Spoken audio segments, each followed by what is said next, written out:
First thing I'm going to show is how to crimp the hose up using our JCD165 Crimper. T420 implies it's got the T420 style dies. I'll show you what that means. But the very first step is we've got to push the hose together with the fittings. This is the new 5192 hose, 1/2 inch ID.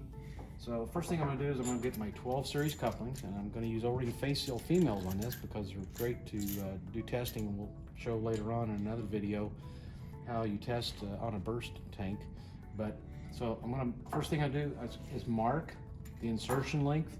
You can get that out of the catalog and mark your hose from that, or you can actually just judge from the hose and the coupling itself, which is what I normally do.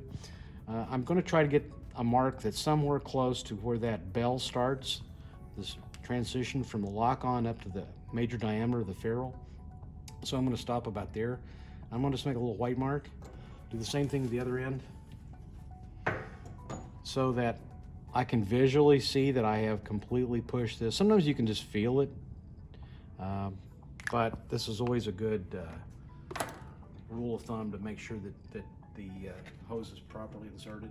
A short insertion will almost guarantee a hose failure, either a fitting blow off or the thing will start to leak. So we want to make sure that we have properly inserted the full length. So I'm just lubing the inside of the hose. You don't always have to do that. It just makes it easier. And now I'm going to push that on to the white mark.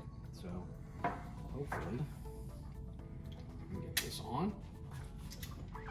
I'm pushing and pushing and pushing, and you can do this against a tabletop just to make sure that I've got it to the white mark, and you can see it right there. And we'll do the same thing on this end. Start it in there. And we'll push it on all the way up to the white mark. Okay. So now I'm ready to crimp a hose. How do I crimp that? Well, I'm going to look that up in our crimp spec app. The crimp specs are available on our app.